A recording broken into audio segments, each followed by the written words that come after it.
Сіз тарихымыздағы ең әйемгі һәм сырлы үлкен қойымшылық қайсы екенін білесіз бе?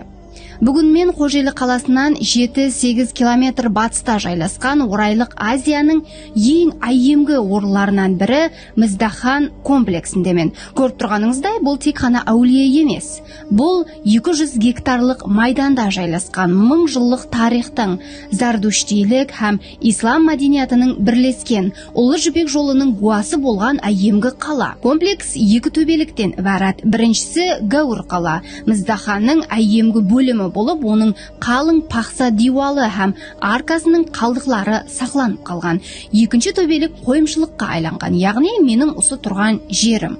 Комплекс 9-12 әсірлерде гүллеп жаснаған һәм 12.000 тұрақ жайдан ibarat болған. Бірақ бұл жерді 1221 жылы Шыңғысханның атлы әскерлері өтіп, бұл Гозал қаланы Қарабаханаға айландырған. Сондай-ақ 1388 жылы ең үлкен һәм ақырғы соққыны Амир Тимур берген. Бұл шабуылдан кейін Міздахан тірі адамлардың тұрақ жайы спадында қайта тікіленбеген. Бірақ та Ұлы Жібек жолы себеплі ол қайта жанланған. Енді Міздаханның ең үлкен жұмбағына тоқталсақ, неге ол Міздахан деп айтылады? Ең текарғы іліми версия, анқырағы Алым Сергей Павлович Толстовтың зерттеулеріне текарланған жағдайда бізді зардуштилік дәуіріне алып барады. Міздахан сөзі зардуштилік дінінің бірден-бір һәм бас құдайы Ахура Мазда атының қысқартпасы, яғни Мазда сөзінен келіп шыққан делінеді. Екінші вариант толық басқаша,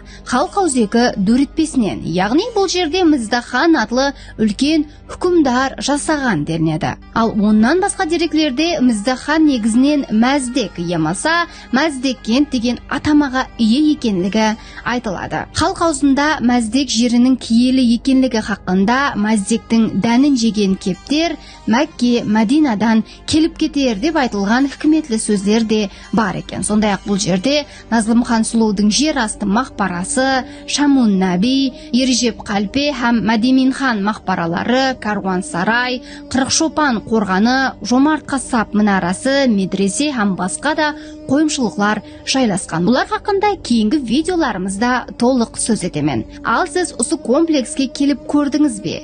Келген болсаңыз, сізді нелер хайран қалдырды? Пікірлеріңізді комментарийде жазып қалдырың.